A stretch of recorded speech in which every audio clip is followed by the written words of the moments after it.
"I'd been a couple of steps away at the last Grand Slam, so I'm definitely not ahead of myself," said Williams, who fell to Angelique Kerber in the Wimbledon final in July. "I still know that no matter whether I'm in the semi-finals or the finals, I have a really long way to go to win that." That proved to be true at Wimbledon. "I'm just taking it one at a time, literally." Williams booked her last four spot with a 6-4, 6-3 victory over 8th-seeded Czech Karolina Pliskova.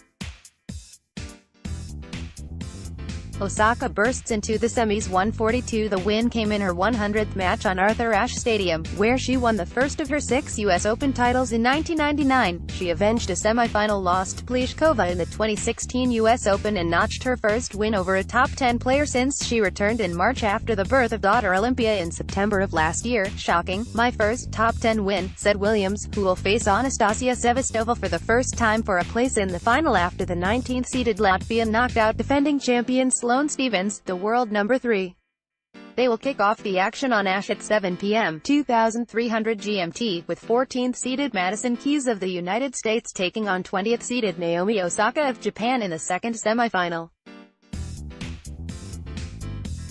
The departures of Stephens and Pliskova left Keys and Williams, seeded 17th despite her World 26 ranking, as the highest seeds remaining in the women's draw. "Millman's a great fighter." 0-33 Keys, runner-up to Stephens last year, returned to the last four with a 6-4, 6-3 victory over Spain's Carla Suarez Navarro.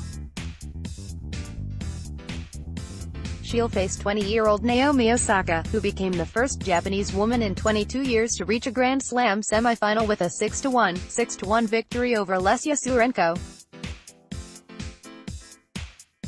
Keys has won all 3 of their prior meetings, including a 2016 U.S. Open third-round match in which the American rallied to win the third set in a tiebreaker. This year, Keys got the better of Osaka in the third round of the French Open. "Same power, same game." Pliskova, who seized the world number 1 ranking herself briefly last year, said that even though Williams is still rebuilding her world ranking, she's playing more like her old number 1 self than a number 17. "She's playing with the same power. She can still serve well," Pliskova said. "I don't think there's any change with her game. She's just going for her shots." Madison Keys of the United States. Source: Up. That's good news for the 36-year-old Williams as she vies for a title that would see her break out of a tie with Chris Evert for most U.S. Open victories and equal Australian Margaret Court's all-time record of 24 major titles. While she says she doesn't feel pressure, she admits that she savors every opportunity more now. "I don't think I have another 10 years of having opportunities to be able to play and win championships," Williams said. "Every match really means a lot to me.